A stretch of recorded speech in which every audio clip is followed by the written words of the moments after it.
Halo sahabat cerdas, kali ini kita akan belajar tentang panas dan perpindahannya. Kita akan belajar tentang apa itu panas dan macam-macam perpindahan panas, yaitu konduksi, konveksi, dan radiasi. Panas atau juga disebut kalor adalah energi yang dapat berpindah dari satu benda ke benda lain karena perbedaan suhu. Energi panas akan berpindah dari suhu tinggi ke suhu yang lebih rendah. Panas mempengaruhi suhu zat. Jika suatu zat menyerap panas atau kalor, maka suhu akan naik. Sedangkan jika suatu zat melepas panas atau kalor, maka suhu akan turun.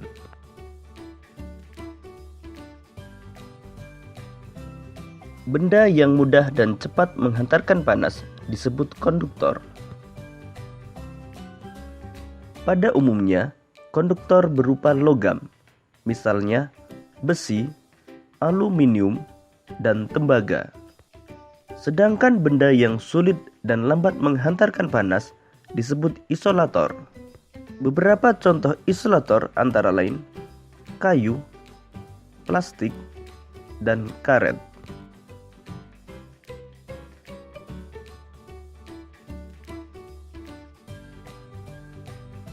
Konduksi merupakan perpindahan panas tanpa disertai perpindahan zat perantara. Jadi, pada perpindahan panas secara konduksi, hanya energi panas saja yang berpindah, tanpa disertai perpindahan partikel zat perantara. Perpindahan panas secara konduksi terjadi pada zat padat. Perpindahan panas secara konduksi juga disebut sebagai perpindahan panas melalui hantaran. Contoh peristiwa konduksi adalah ketika kita memanaskan batang logam. Walaupun hanya salah satu ujung dari besi yang dipanaskan, tetapi panasnya akan menyebar ke seluruh bagian besi sampai ke ujung yang tidak ikut dipanaskan. Hal tersebut menunjukkan panas berpindah dengan perantara besi. Contoh lain, peristiwa konduksi dalam kehidupan sehari-hari antara lain setrika listrik. Setrika listrik akan memindahkan panas dari sumber panas yang berasal dari energi listrik ke pakaian. Panas berpindah melalui bagian logam yang merupakan konduktor. Mengaduk kopi panas dengan sendok logam, maka panas akan berpindah dari air ke seluruh bagian sendok. Memanaskan mentega. Panas dari api akan berpindah ke mentega melalui wajan yang terbuat dari logam.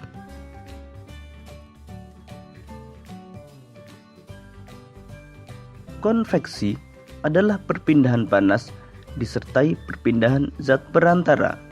Pada perpindahan panas secara konveksi, tidak hanya energi panas yang berpindah, namun disertai dengan perpindahan partikel zat perantara.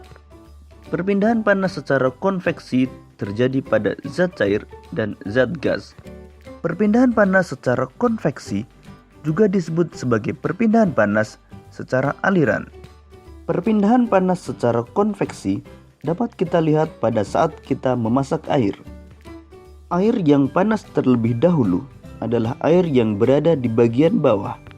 Kemudian, air yang panas tersebut akan naik. Sedangkan air di atas yang masih dingin akan turun. Begitu seterusnya, peristiwa konveksi terjadi selama proses memasak air. Selain merebus air, peristiwa perpindahan panas secara konveksi antara lain asap cerobong pabrik yang membumbung tinggi, terjadinya angin darat dan angin laut, gerakan balon udara,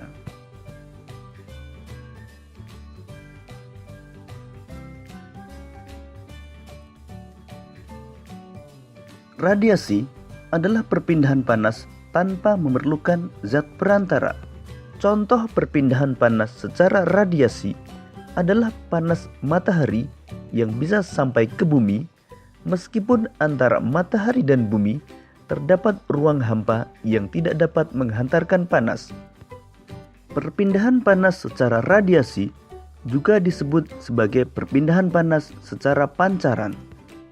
Contoh lain peristiwa perpindahan panas secara radiasi dalam kehidupan sehari-hari antara lain, badan terasa hangat ketika di dekat api unggun. Panas dari api berpindah secara pancaran. Pakaian menjadi kering ketika dijemur di bawah terik matahari. Menetaskan telur unggas dengan lampu. Demikian tadi materi tentang panas dan perpindahannya.